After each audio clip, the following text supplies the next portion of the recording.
En esta mañana nuestro tema es el siguiente. Nosotros, siervos de ustedes, por causa de Jesús. Reitero nuestro tema. Nosotros, siervos de ustedes, por causa de Jesús.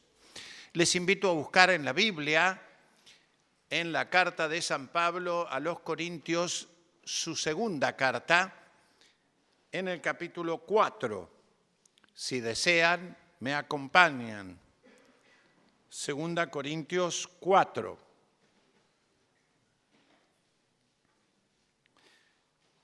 Voy a usar específicamente los versículos 5 y 6 de esa epístola.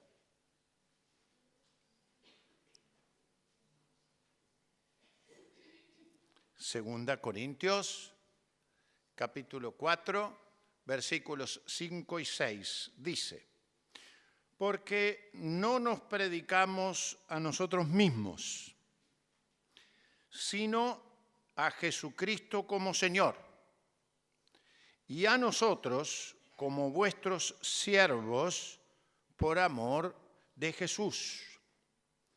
Porque Dios, que mandó que de las tinieblas resplandeciese la luz, es el que resplandeció en nuestros corazones para iluminación del conocimiento de la gloria de Dios en la faz de Jesucristo. ¿Quieren repasar el versículo 5 conmigo? Quizás podemos memorizarlo. Tiene 4 aspectos centrales este versículo. Vea usted si puede acompañarme. Primer aspecto, porque no nos predicamos a nosotros mismos. Muy bien.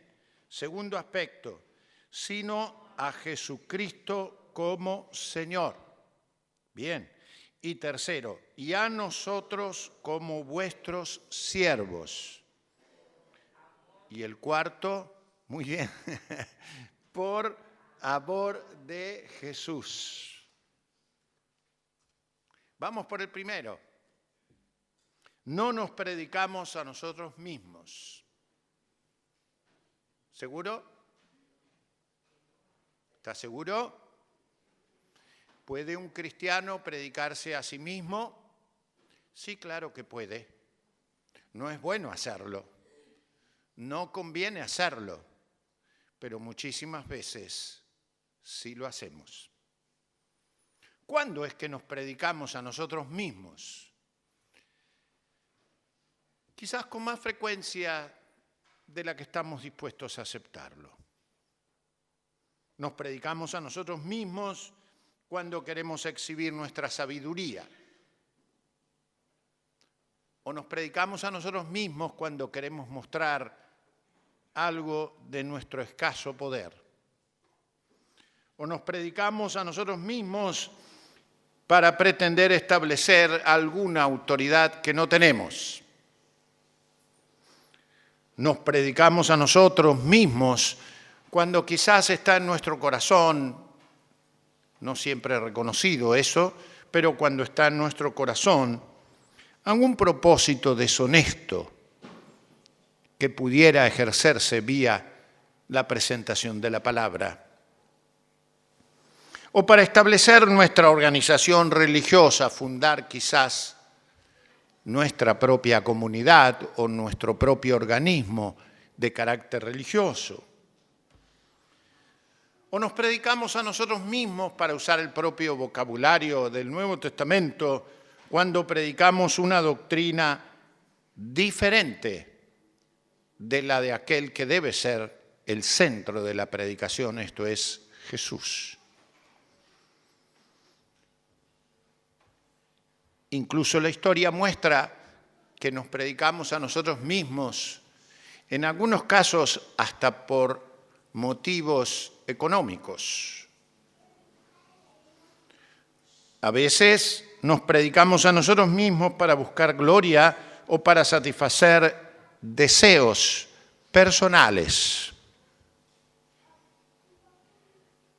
Y aún de forma triste, nos predicamos a nosotros mismos más de una vez para expresar nuestros miedos o aún más triste, para expresar nuestros enojos.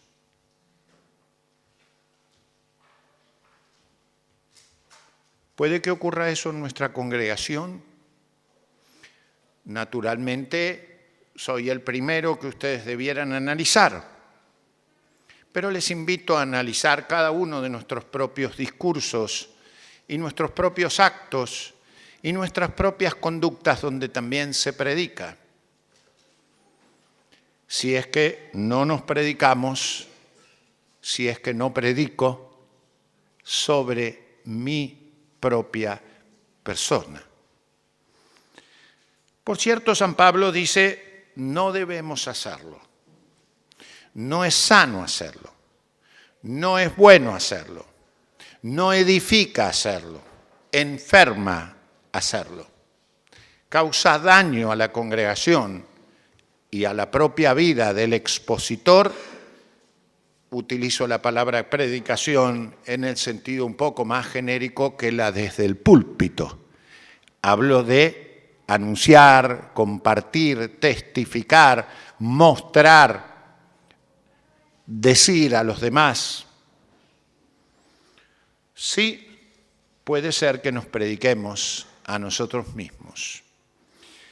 La segunda cosa que dice San Pablo, queriendo buscar un contraste con esto, es no nos predicamos a nosotros mismos, utiliza un fuerte sino a Jesucristo y además como Señor. No nos predicamos a nosotros en cualquiera de estas y otras formas, sino que nuestra misión es predicar a Jesucristo como Señor. San Pablo utiliza un fuerte sino, la palabra, para querer contrastar la exposición de uno mismo o sobre uno mismo, directa o indirectamente, este alarde de uno, este muestreo de uno, esta exhibición de mis propios miedos, etcétera, siempre uno en la presentación, para decir que debemos resaltar nada menos que a Jesucristo como Señor. Y cuando dice a Jesucristo como Señor, obviamente se está refiriendo a lo que sabemos que es el señorío de Cristo.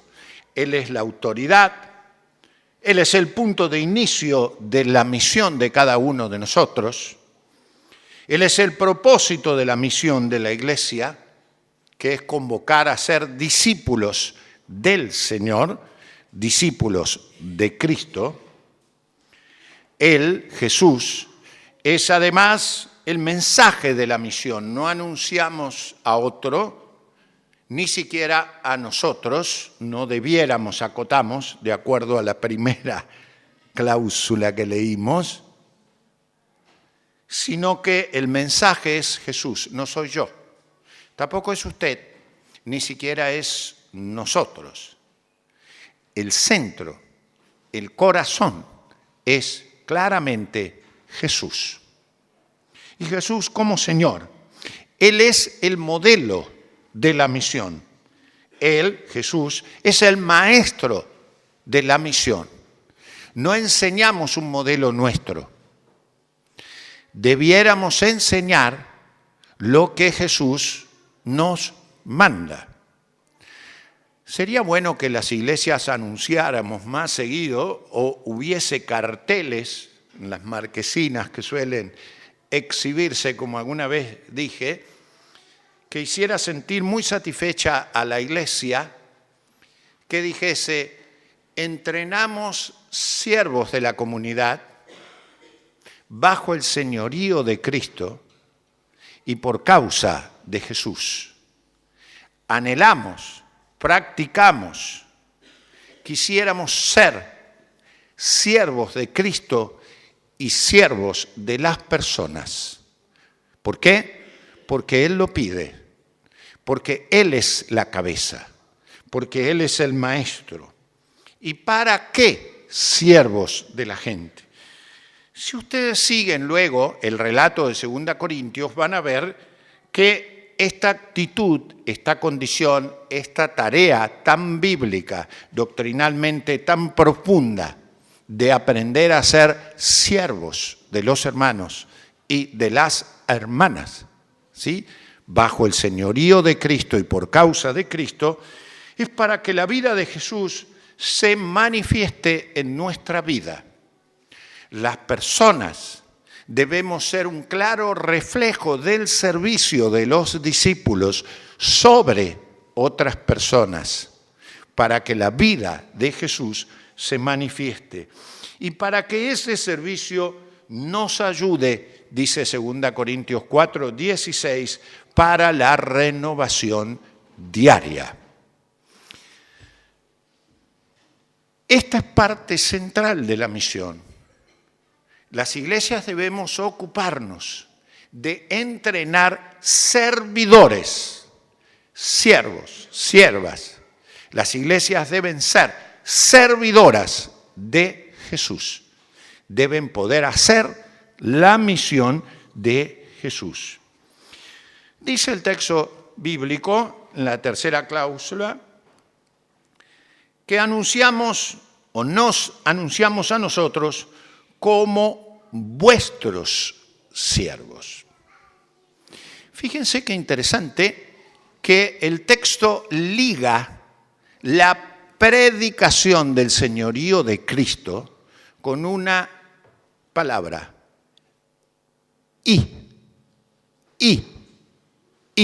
es decir, que anunciamos el señorío de Cristo, pero también anunciamos con el mismo vigor, con la misma fuerza, con la misma capacidad didáctica, con la misma actitud docente, como digo, de lo que viene, que nosotros debemos ser siervos de ustedes. Usted debe ser siervo de su hermana, de su hermano. Yo debo ser siervo de ustedes.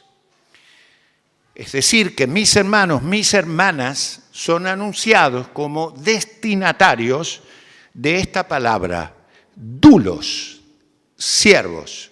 Doulos es la palabra en griego. Ustedes habrán escuchado del barco Doulos, ¿sí? ¿Escucharon alguna vez ese barco que es como una biblioteca flotante que va por todas partes del mundo? En realidad, la palabra es más fuerte que siervo, es esclavo. Pero suavicemos el término y digamos siervos. Nosotros tenemos la misión, usted, yo, creyentes, de ser doulos, siervos de los demás. Obviamente para realizar lo que hace Jesús. Jesús es el bien. No soy un siervo para realizarle un mal al otro. Eso no es un siervo de Jesús. Ese es alguien que se predica a sí mismo y se predica encima mal, muy mal. Se autodaña, se autoperjudica. La misión es ser siervo, pero por causa de Jesús. Es decir, bajo el control de Jesús y con la causa de Jesús. De manera que uno es siervo de Jesús al ser siervo de los demás. Es interesante que esta palabra, doulos, siervos, indica estar a disposición. Y en realidad es disposición para la misión del dueño, para la misión del hacedor, para la misión de aquel que contiene. Esto es el Señor. Usted es siervo de su hermano, yo soy siervo de mi hermana, para cumplir sobre ese hermano, con ese hermano, para bendición de esa hermana, la misión de Jesús. Esto es el más puro cristianismo. Eso es ser cristiano. Eso es cumplir la misión. Eso es hacer lo que el Señor enseña. Siervo indica a alguien que se dedica a esa tarea o que tiene al menos, y valga la repetición de la palabra, vocación servicial.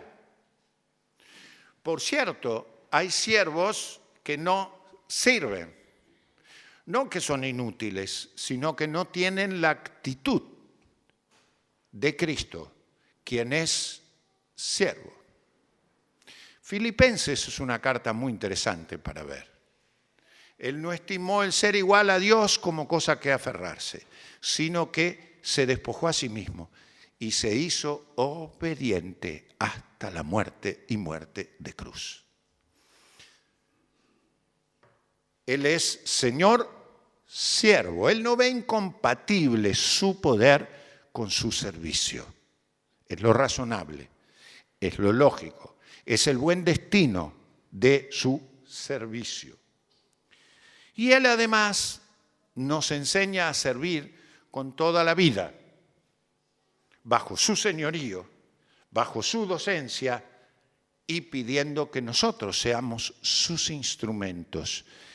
Él sirve por medio de sus siervos.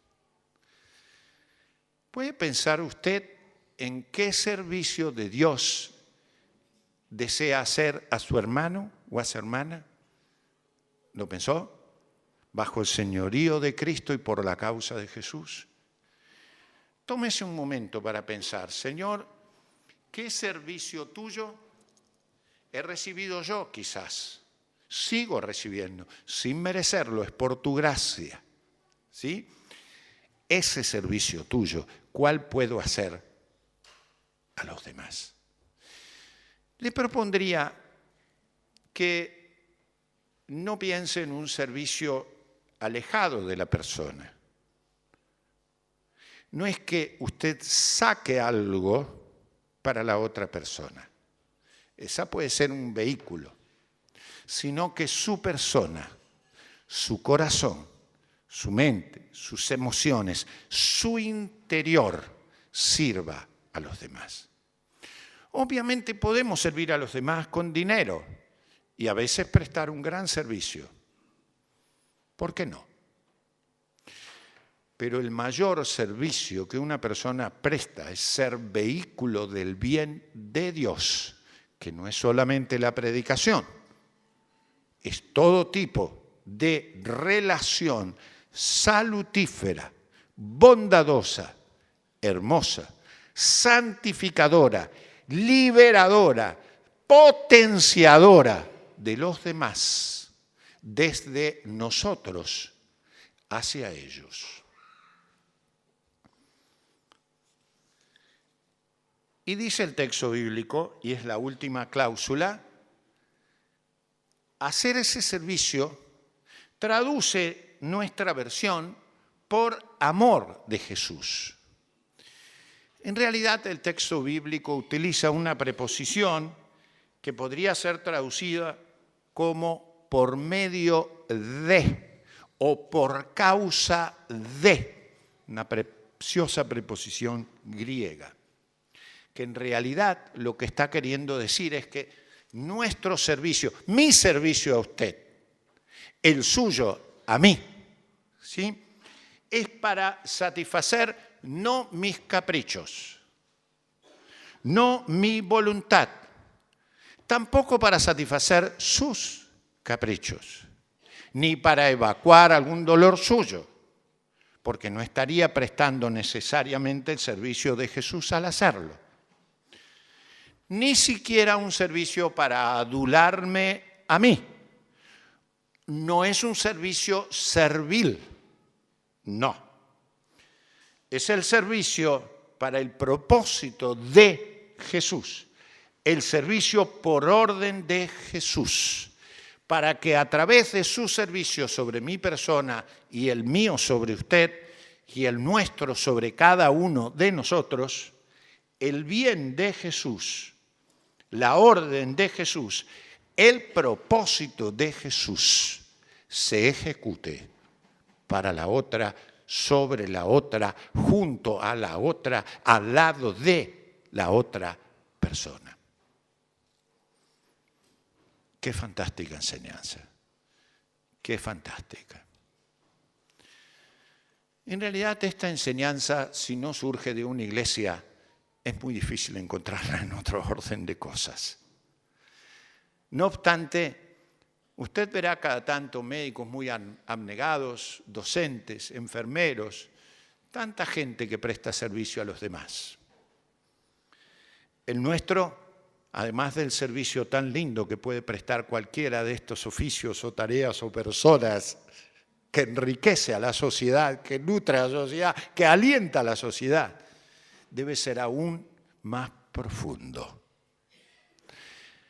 El servicio de Dios que ayuda a recuperar la salud integral de las personas se ejecuta a través de nosotros los cristianos. Le propongo pensar nosotros como iglesia cómo trabajar, cómo construir un programa creciente, además del que ya hacemos, para ser buenos siervos de nuestros hermanos. Siervos humildes, pero capaces, capacitados por el Señor para ser instrumentos del Señor, para que el propósito de Él se ejecute. Es interesante que las iglesias veamos de qué manera podemos conocer, entrenar, ejecutar la voluntad de Dios, es decir, lo que Él desea, lo que Él ordena y lo que Él comisiona en beneficio de nuestros hermanos. Y qué bueno es poder orar por la fuerza del Señor para que podamos ejecutar con esa actitud de servidores en otros el bien de Jesús, el amor de Jesús, la justicia de Jesús, la santidad de Jesús, la enseñanza de Jesús. No es que tenemos que enseñar para servir mis ideas, mi beneficio, lo que yo deseo y si no, no. No. Lo que tenemos que hacer es ser nada menos que obedientes al señorío de Cristo y por causa de Él, siervos de ustedes. Dios nos ayude para que podamos desde Cristo bendecir a los demás, hacer bien a los demás, colaborar en el proceso de desarrollo personal de los demás, colaborar en el crecimiento de los niños, de los adolescentes, de los jóvenes, de los ancianos, de todo el mundo, contribuir a fortalecer la familia de la fe e inclusive prestar el servicio de ser sal y luz en el entorno en donde estamos. Hay demasiadas tinieblas para agregar más oscuridad. Como dice una canción, hay un mundo en tinieblas que debo alumbrar. Es con la luz de Cristo. Es con la luz de Cristo. Dios me ayude a mejorar mi calidad de siervo de ustedes. Dios te ayude a mejorar tu calidad y tu vocación de siervo.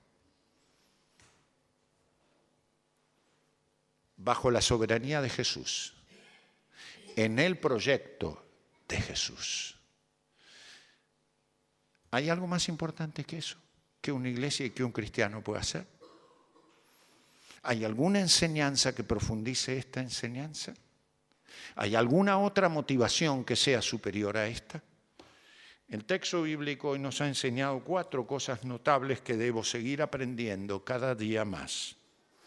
No tengo que predicarme a mí mismo, ni con palabras, ni con gestos, ni con actitudes, sino que debo aprender a exponer con mi vida el señorío de Cristo a través de mi servicio a ustedes por la causa de Jesús.